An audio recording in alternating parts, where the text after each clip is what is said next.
lagi, perkenalkan nama saya Theophilus, NIM 210306132.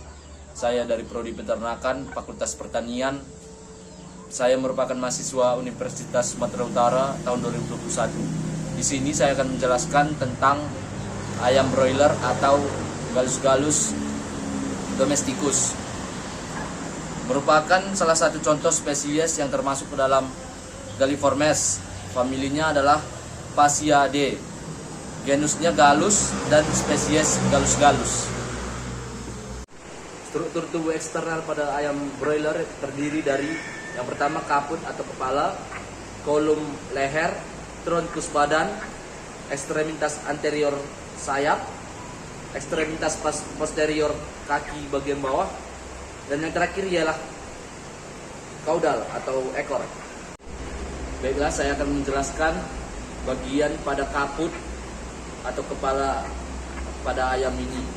Yang pertama terdapat rostrum atau paruh yang digunakan sebagai alat untuk mematuk makanan. Rostrum terdiri dari maksila atau rahang atas dan mandibula atau rahang bawah. Yang kedua ada nares anteriores atau lubang hidung yang berfungsi sebagai alat pernapasan. Yang ketiga ada cera, merupakan tonjolan kulit lunak yang terdapat pada pangkal paruh atas. Dan yang terakhir, yang kelima, ialah porus acousticus externus atau lubang telinga. Kemudian kita masuk ke bagian cervix, di mana cervix berguna untuk alat penghubung antara kaput dengan trunkus. Kemudian pada trunkus ditutupi oleh bulu-bulu. Menurut letaknya ada 5 bagian bulu. Yang pertama tetrikes atau bulu-bulu yang menutupi bagian badan unggas. Yang kedua retrikes, bulu yang menutupi pangkal ekor. Yang ketiga remikes, ialah bulu yang menutupi bagian sayap.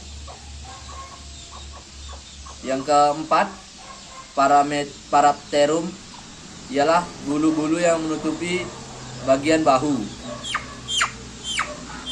Yang kelima alas puna, ialah bulu-bulu yang menutupi ibu jari. Ini. Kemudian kita masuk ke bagian ekstremitas anterior.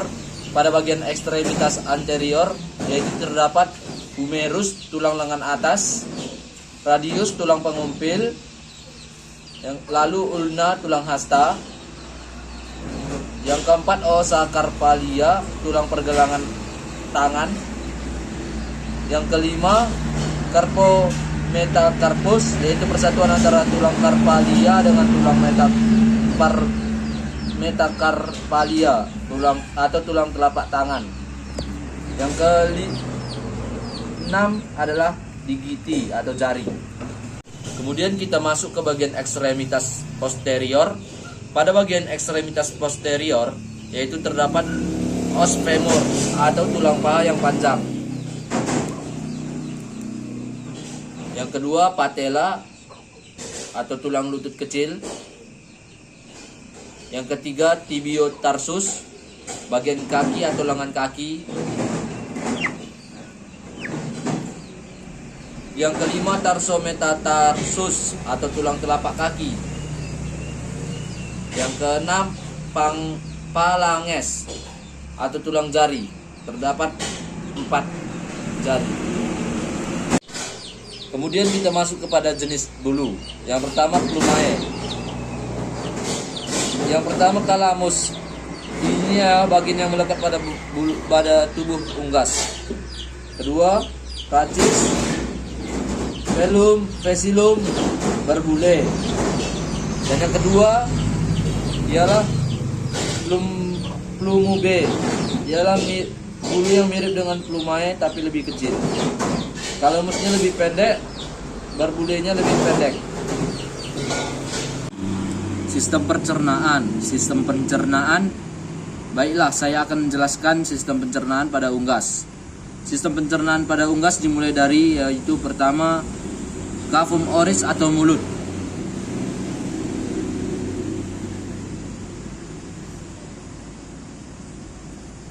di mana bagian ini adalah tempat untuk masuknya makanan.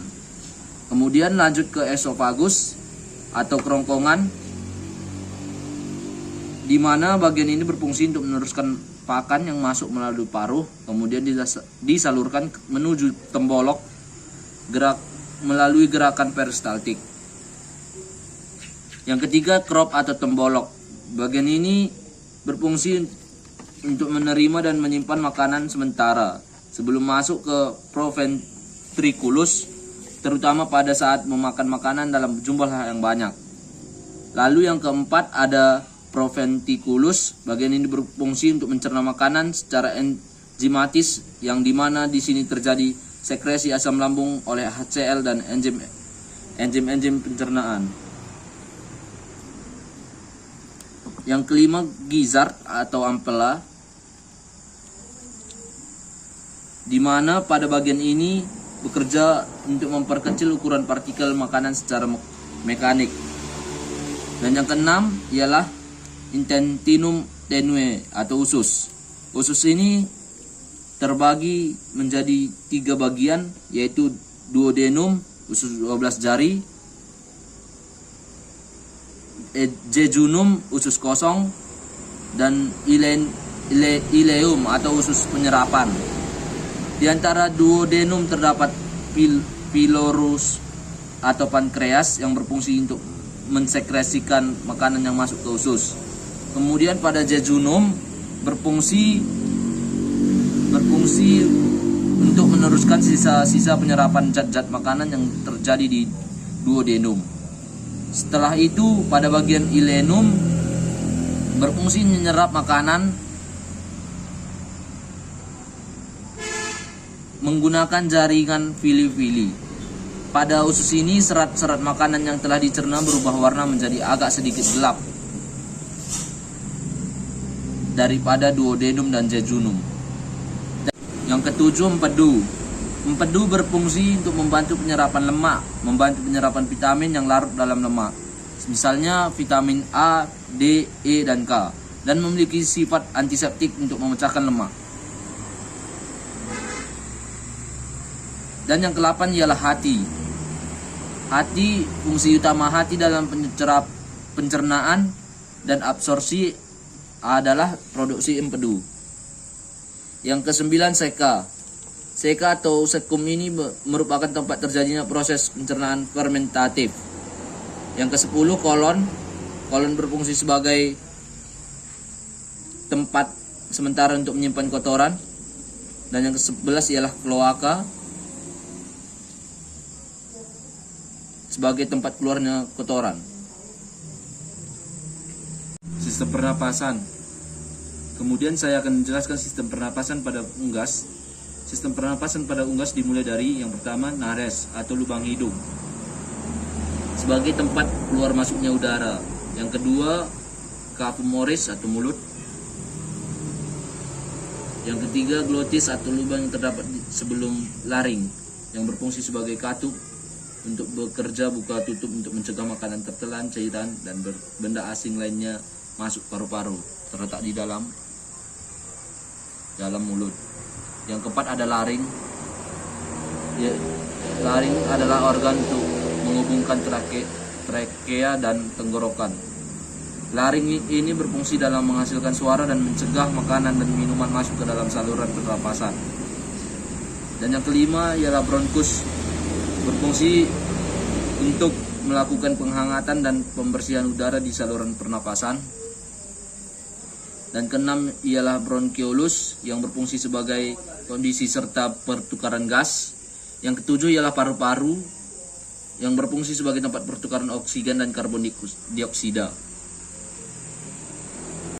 Sekianlah penjelasan dari saya. Bila ada kata-kata yang salah tolong dimaafkan.